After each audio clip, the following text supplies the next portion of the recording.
Hi, guys. Okay, there's so much happening.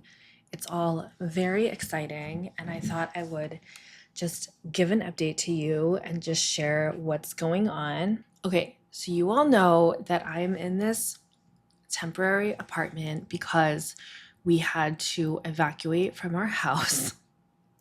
I still look back and I'm like, what? It's so crazy. Um, and we actually just signed another 6-month lease because we just hadn't looked at any houses. We didn't look at any houses. I was like, I don't want to look. It's just, I honestly felt like everything with my business was going really well. I was like just getting set up and I was just very focused on that. And I was like, there's so little inventory for what we want and what we are hoping for. Realistically, the kind of house that we wanted in this market, we were like, we're gonna have to wait. We're just gonna have to wait 6 months to a year. So we signed another 6-month lease. Okay, I'm just making myself a Lipton tea.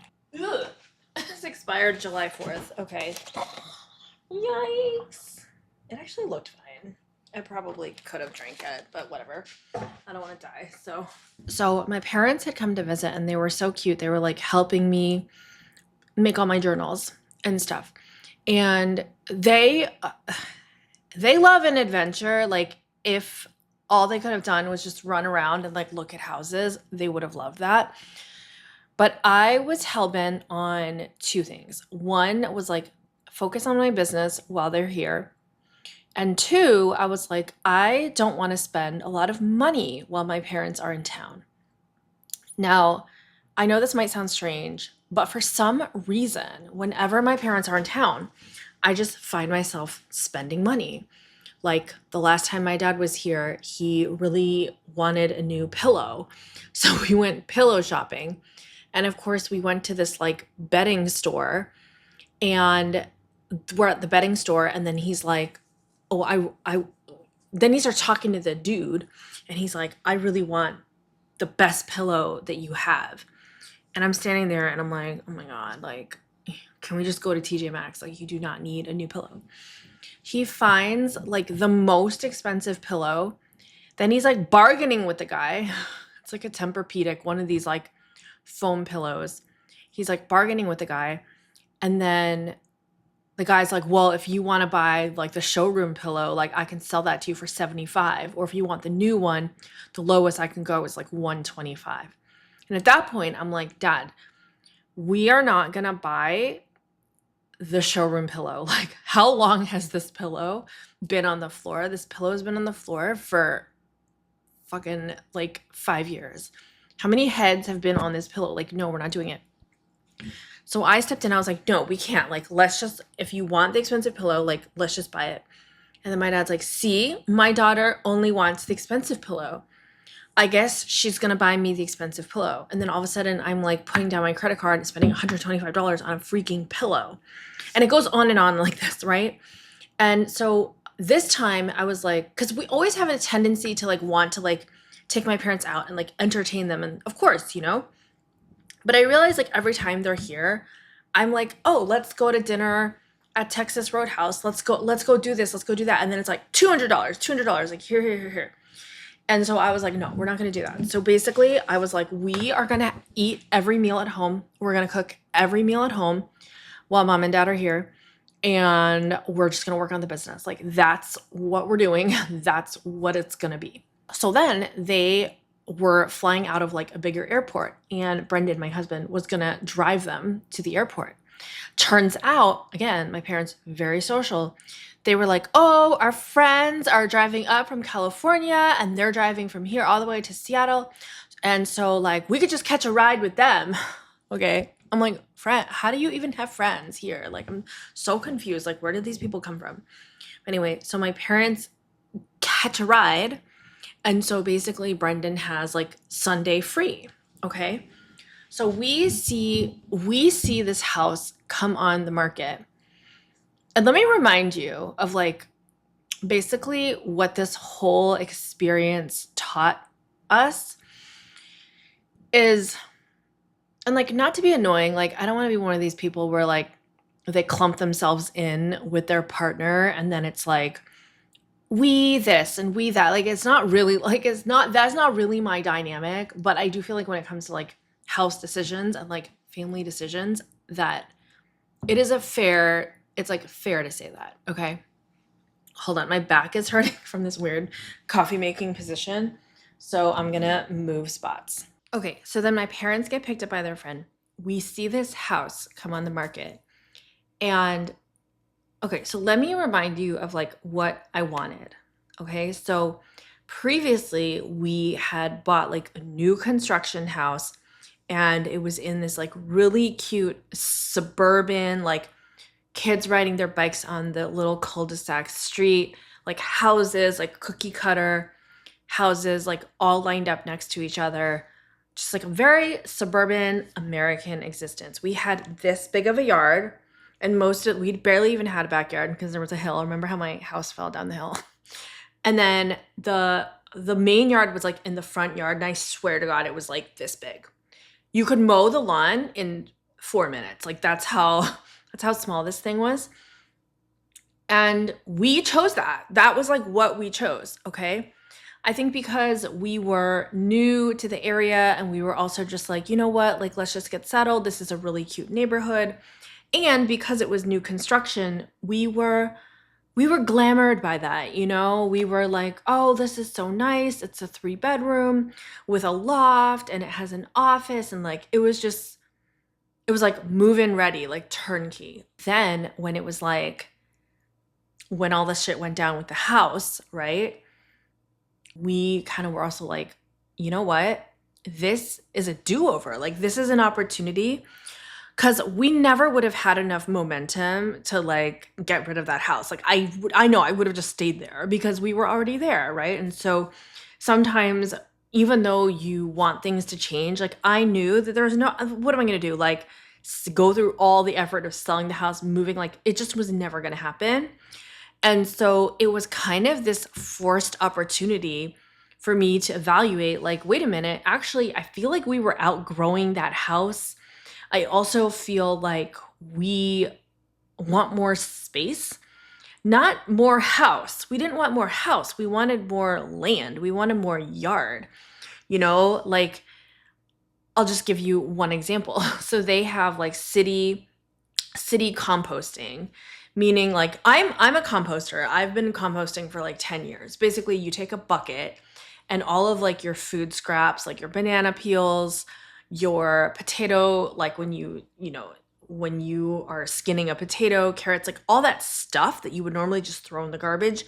Instead, you put in a bin and you take it out. Normally, what you would have is you would have a place in your yard with like a compost bin or a compost bucket, and you pour all that stuff in there and it kind of decomposes. And over time at the bottom, you get this like really amazing dirt that you can then use for your garden, right? Of course, we are basically in a city. So they have city composting. So instead of like throwing it into like a well-seasoned area of your yard, you just like dump it into this trash can, and then the city comes around every 2 weeks and like collects this trash can. Well, guess what happens? Like it's like literally disgusting. I in the summer would spend every time that compost would get collected, because again, there's no room for this to breathe. I should have just drilled holes in the bottom of the garbage bin. But again, when you're like in a city, you're not thinking, let me drill holes in the bottom of this garbage can, because you're also like, ooh, but then I don't want the compost juice to like drip into the yard and then like seep into my neighbor's yard. So you're always like conscious of this. So I didn't drill holes. So it's just like this hot, seeping, gross, like mess of a thing. And then it's like in there and it's 95 degrees outside. So of course it gets gross. And then, so when the compost eventually comes, you get left with like just like a sludge bucket. And I kept being like, this is so gross. And literally there would be like larvae and like things growing at the top. And I every 2 weeks have to scrape it out. And I would take the hose, and I would like hose the whole thing out. And I'm there like in my yard sweating, like with the trash can like tipped over me, like hosing out the inside. And I was like, this is not the life I want to live. But at the same time, I was like, well, what's the alternative? Me to throw this banana peel in the trash? Like it just there was like no good there was no good solution. You just had to live with it and deal with it. Okay. But it was like already in my life there were all these things that were pointing towards like you want to live on a farm. Like you clearly want this, but you've chosen this like suburban existence. And so what are you going to do, right? So this was sort of this do-over, this like magical do-over where it was like, oh my gosh, like yes, actually we can. And like now that we know kind of what our lifestyle is and we know kind of the places that we have to be, you know, we kind of want to be near the kids' school, we want to be near the kids' activities, like we're more settled in this city, so we definitely know what we want, right? It just was like, okay, so I had a very specific idea. I was like, I really want to be in this like this area. I even had a name of a street in my brain as like this would be, I'm just going to look on this street, and when a house opens up, that's what we're going to do. And I was also very open to a fixer upper because I was like, you know, a fixer upper, yes, it's work, but also like what else am I going to do? Like I might as well, like I want to learn these things, so I was very open to it. On that Sunday when my parents like hitched a ride with their random friends, suddenly Brendan didn't have to be like driving for 4 hours, 2 hours there, 2 hours back, right? So he was like, I'm free. And I was like, so am I. And so we were like, should we just look at this house that just came on the market? And so we reached out to literally like someone on Zillow. And then we were like, hey, can we look at this house? Um, that person ended up being like the most amazing real estate agent of my life. She was so great. And she was like, yeah, I'm happy to meet you. And also, like, there's these two other houses that are in the area. Do you want to look at those too? Like, I can make appointments. We loved how proactive she was. I loved that she was just like thoughtful, you know? It was like, yeah, actually, I have had my eye on those two houses, but I didn't, they weren't like enough for me to set up an appointment. But if we are literally on that street, like, absolutely, like, I want to look at them, right?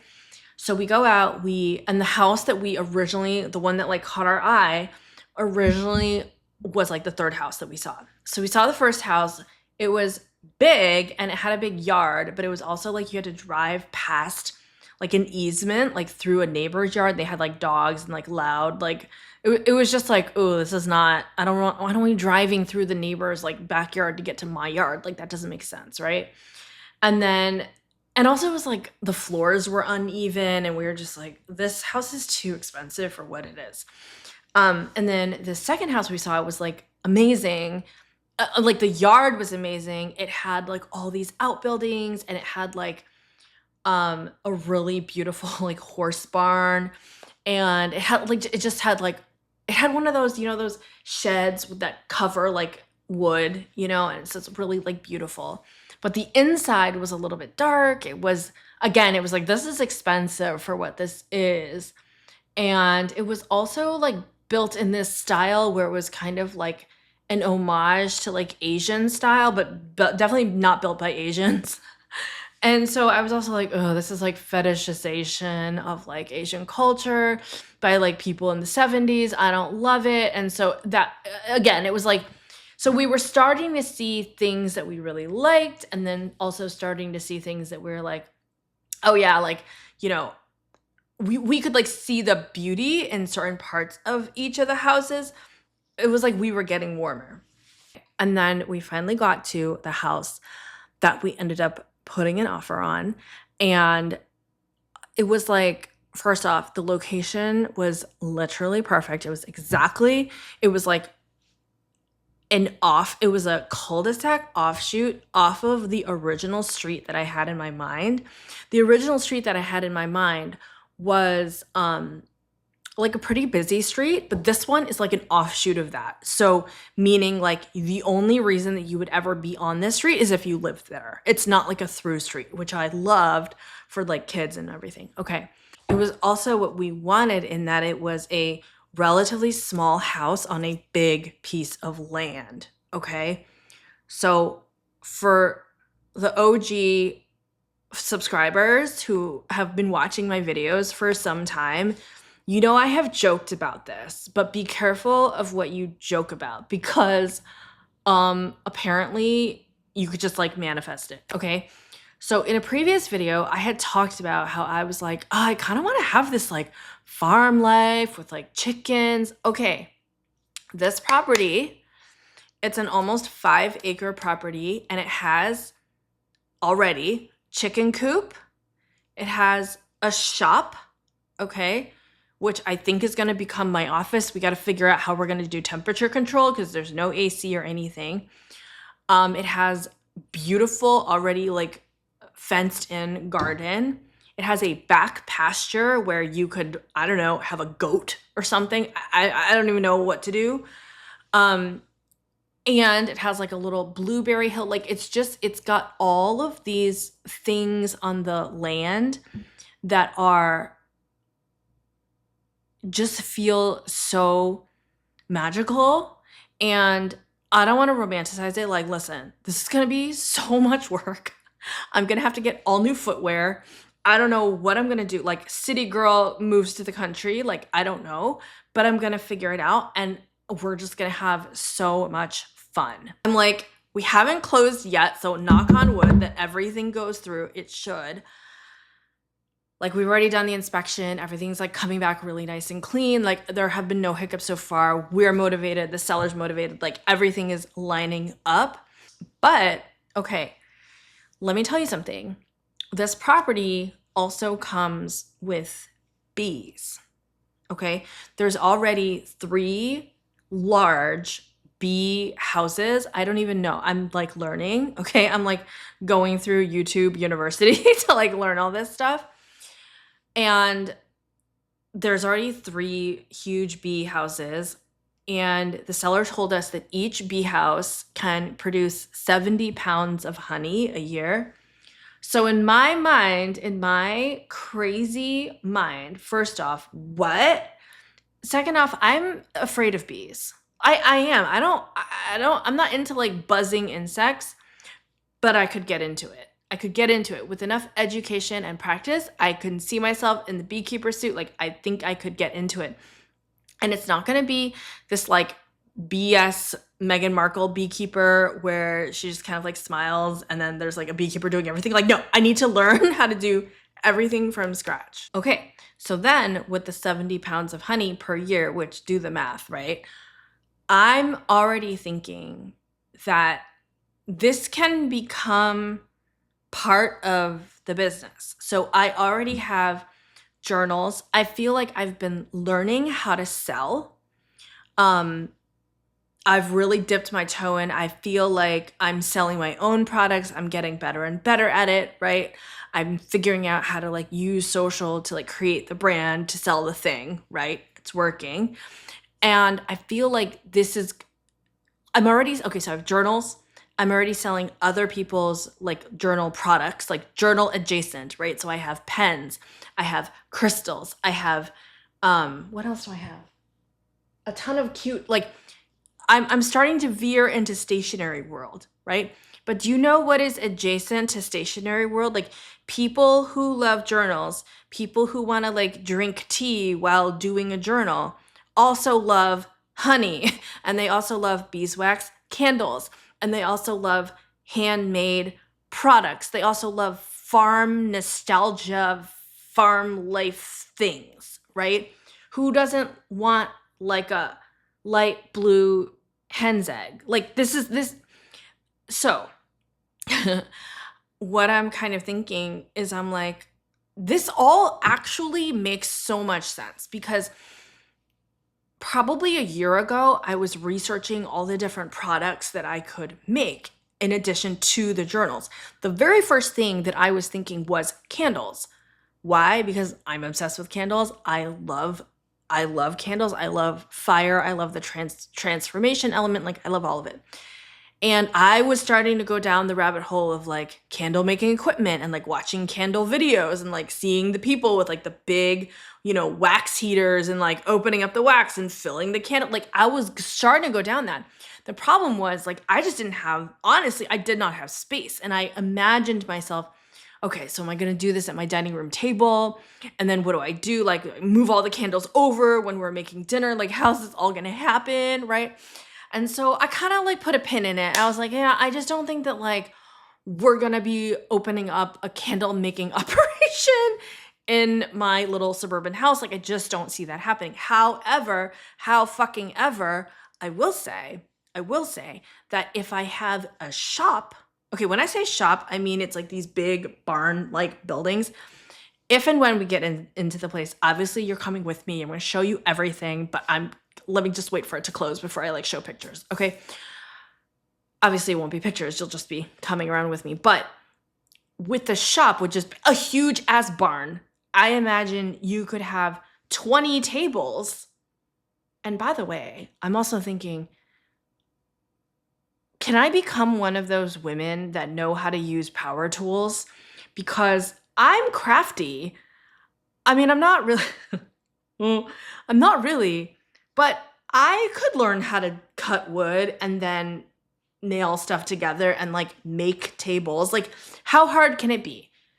I know advanced corporate finance. I think I could learn how to like make a table, right? Okay, so I envision if you had all these tables lined up or whatever, just go to Costco and buy like those plastic ones, okay? And then you really could have a full honey making and candle making operation, and it goes so nicely. Let me show you the vision, okay? Okay. So here's like a sample of what I have been making and sending out so far. These are like my little mega bundles. I mostly sell these on TikTok. Okay. But imagine basically the mega bundle is like everything that I have, everything good, all together in one mega thing. Okay, this is obviously, I didn't make this. This was a gift. But how is a candle like this shoved in here, packaged beautifully? How is this not part of it?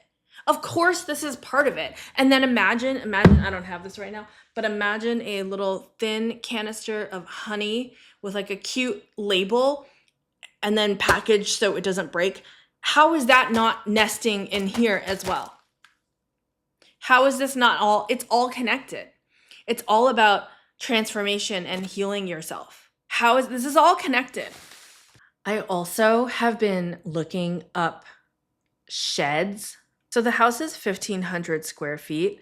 It's a little bigger than the apartment that we are staying in now. Okay.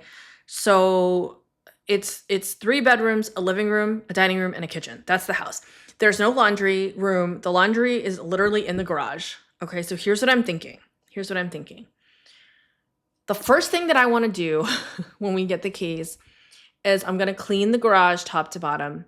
I really believe in a very clean garage. I'm going to clean it top to bottom. I've already been watching these videos on how to like DIY epoxy your garage floor. You can buy a kit. It's like $200.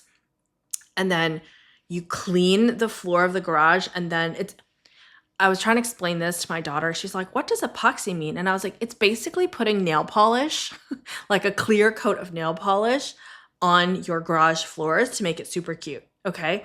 And then apparently after you put the lacquer on the garage floor, there's like these sparkles that you can throw to give it a little bit of shine. I'm like, yes, absolutely. I'm spending $200. I'm doing that myself. Okay. Why? Because the washer dryer, there's nowhere for it to be in the house. So the washer dryer is going to be in the garage. So obviously I have to make the floors really cute, because if my bare feet are going to be stepping on there, I know myself, I'm going to want that. Okay. The second thing I'm thinking is like, I have no office. I'm going to give up this office as soon as possible, because why pay rent, right? So I'm not going to have an office. I can work out of the shop, but it doesn't have any heat or AC. So it could either be really hot or really cold. I don't know. Fingers crossed. Maybe it's not. Maybe it's temperate. Maybe it's just going to be big barn doors open and me like making journals, or maybe it's like me sweating my ass off and being miserable. I don't know. So I've been looking into getting these prefab sheds like delivered. I've been watching so many YouTube videos on how to like you get the shed delivered, because I don't think I'm ready to build a shed yet, guys. I just don't think I'm there. Like, let's be real. So, but I do think that if I had a shed delivered, like let's say a 10 by 15 or a 10 by 20 shed, which is 200 square feet, right? This studio apartment, I looked at the numbers. This studio apartment is about 400 square feet. I think I could do half, because half of it is a kitchen and bathroom, and I'm just not going to have that. I'm not going to have that. It's just going to be a room, okay? I'll have to walk my little ass into the house if I want to use the bathroom. Fine. So half of that would be a 10 by 20. Okay, so if I had a 10 by 20 frame and shed delivered, then I think I could teach myself how to insulate it, put up drywall, hire an electrician to get it wired, and what else? I don't know. Paint it? I think I could paint it. So that's what I'm thinking. These sheds, though, they cost like $6,000 to $7,000, which, like, okay. But I also think, well, if you're not paying rent here, right? Rent here in this studio is like $1,200 a month. So you do the math, and eventually you're like, okay, you can like make it work, right? But I think the garage is the first order of business. I also need to get in there and see if, am I gonna change the kitchen cabinets, because they have not been changed since the place was built in like 1994, or do I just not care? I don't know. I might end up caring, or I might be in a totally different state of mind where I don't care about anything. I don't care about aesthetics, and I'm just like in my boots mucking around. I'm not sure. So stay tuned. Okay, that is my little life update. Things are great. Apparently I was like singing in my sleep the other night, and Brendan was like, you were like singing.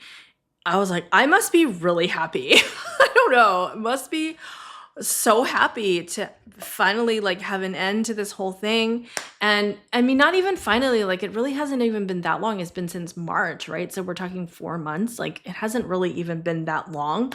But I just feel like, I don't know, I just feel so lucky that we found this place. And by the way, we are paying less for this 5 acres than we did for our original house. Okay.